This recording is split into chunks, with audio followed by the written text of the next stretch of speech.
Hello, Brit-Lit scholars and future Oscar-winning screenwriters. I'm Mr. Osborne, and this is your unit preview. And for the first time, it's not a course preview or a unit mid-view, but a real, bona fide unit preview.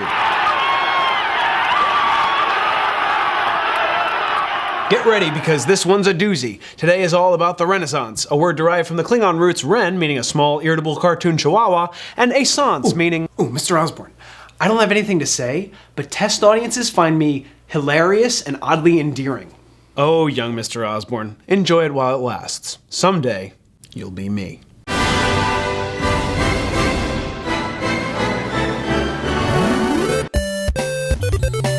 The English Renaissance is a part of, but not exactly the same as, the larger European Renaissance, which started in Florence, Italy during the 14th century.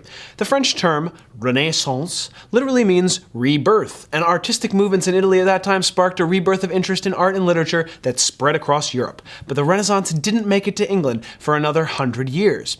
Kind of like how the 80s didn't make it to Canada until 1993. England was late to the party, not renaissancing until around 1485 because they were too busy fighting over what color of rose they ought to plant in the royal garden. Though it isn't as monumental as the Battle of Hastings, the Battle of Bosworth Field is often cited as the start of the English Renaissance because it ended the Wars of the Roses and established the Tudor dynasty on the throne of England, paving the way for a cultural rebirth and giving Jonathan Rhys-Meyer's acting career a much-needed reboot. The most famous Tudors are, of course, Henry VIII, Elizabeth I, and Mary the Poppins, though she was more of a nanny than a Tudor. Henry VIII is most famous for establishing the Church of England so that he could divorce his wife, Catherine of Aragon, and marry his true love, Anne Boleyn, who he later had beheaded for treason. Henry was a bit notorious for this. In fact, if you were a 16th century noblewoman named Anne or Catherine, you were better off disguising yourself as a man and enlisting in the army for fear that the king might propose to you. Henry's wives had a lower survival rate than the average English soldier. Divorced, beheaded, Dr. Quinn medicine woman, died, divorced, beheaded, survived? Why was Henry so finicky and head choppy? Maybe because he didn't really want a wife. He wanted an heir. And for Henry, that heir had to be male. Catherine of Aragon gave him Mary I, and Anne Boleyn begat Elizabeth I, but as first as they both were, neither of them was anatomically suited to succeed Henry as king. Finally, Jane Seymour gave birth to Edward VI, and subsequently died. Ironically, after all of that fuss over a male heir, Edward only lived to the age of 15, and was swiftly succeeded by his older half-sister Mary, who died 5 years later, leaving the throne to Elizabeth. Elizabeth is an important figure in British history, and still today remains a bit of a British mystery. She lived for 70 years and reigned for almost 4 dozen, but never settled down and got herself a husband. She often used the lure of marriage as a political scheme, but claimed she had married England and remained the virgin monarch. See what I did there? So why the rhyming couplets? Because good old Queen Bess was something of a poet herself. And despite her seeming aversion to romance indicated by her perpetual single status, many of the poems she wrote were about love. The poem we'll read is On Monsieur's Departure, which is thought to be about Francois, the Duke of Alençon and Anjou, who visited Elizabeth in 1579.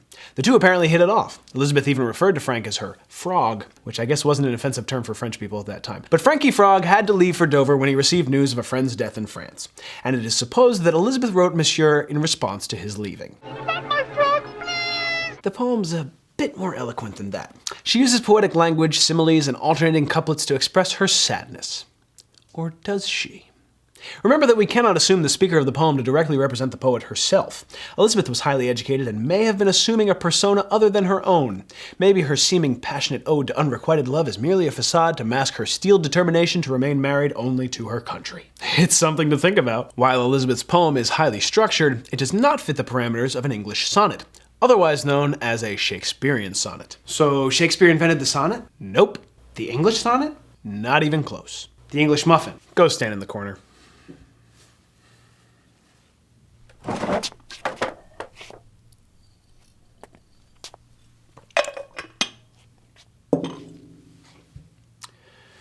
The sonnet, like the Renaissance, originated in Italy with the poet Petrarch, and is defined by its precise number of lines, namely 14, lyrical subject matter, and use of our old friend, iambic pentameter. I want to buy a bucket full of lard. Sir Thomas Wyatt of the early 16th century is afforded the distinction of bringing the sonnet to England, but it's never referred to as the Wyattian sonnet.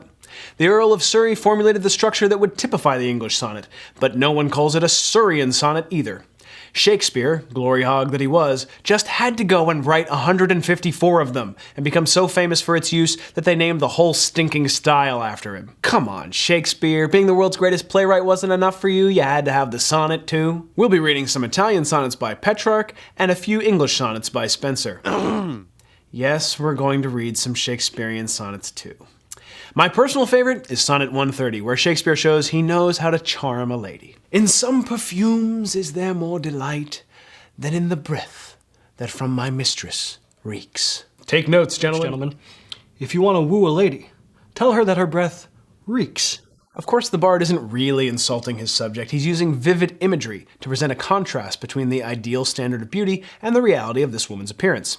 And the final couplet turns it all around. And yet by heaven, I think my love is rare, as any she belied with false compare. So basically, babe, you're pretty ugly, but I love you anyway. Thanks. You're not so hot yourself. Hey, it's the Britlit bookshelf. Let's see what's on it today. Why, it's the Folger Shakespeare Library edition of The Tragedy of Hamlet, Prince of Denmark. Probably Shakespeare's most famous play, and definitely the one containing the most well-known phrase in the English language. Fetch me a stoup of liquor. Not that one. Excellent well, you are a fishmonger. Hardly. Now remains that we find out the cause of this effect, or rather say the cause of this defect. For this effect defective comes by cause, thus it remains, and the remainder thus. Perpend. I don't even know what that means. I'm talking about all to be or not to be. That is the question. Despite its omnipresence throughout the past 400 years, the soliloquy that this line begins is somewhat of an anomaly. It has no bearing on the actual events of the scene, represents somewhat of a backward step from Hamlet's previous soliloquy, and would have no effect on the plot if excised from the play completely. In fact, when adapting it for CBS Radio, Orson Welles did precisely that, claiming, "It doesn't tell us anything we don't already know." Well, what do we already know about Hamlet? We know that Shakespeare made up the story, right? Wrong, sir. Hamlet is in fact part of a long tradition of revenge plays from Scandinavia, Italy, Spain, and several other countries, and even links with ancient Roman plays like Seneca's Agamemnon and Euripides' Electra, which is only nominally related to the Baywatch thespian of the same last name. So what's so great about Shakespeare if he didn't even make up the original story? What we need to remember about Shakespeare's plays is that half the story is in the telling. This is in fact true of most literature, as how an author tells a story is just as important, if not more important, than what he tells you.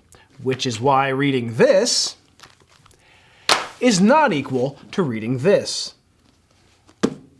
For example, at the end of Act 2, Shakespeare could have had Hamlet say, "I think I'll put on a play that makes my uncle feel guilty and see if I can tell whether it affects him or not, so that I know if he really murdered my father." But instead, he has him say, "The play's the thing, wherein I'll catch the conscience of the king."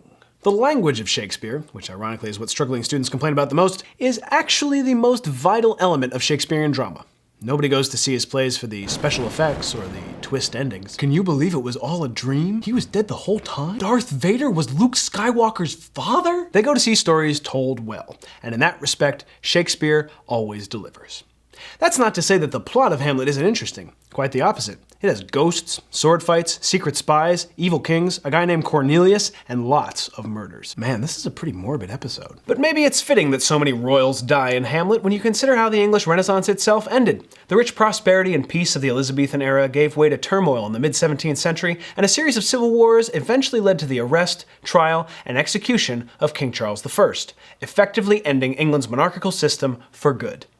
And by for good, I mean for about 10 years. Tune in next time when we'll snoop around in Peep's diary, try not to step on a Lilliputian, and check out a modest but intriguing recipe proposed by Jonathan Swift. See you then.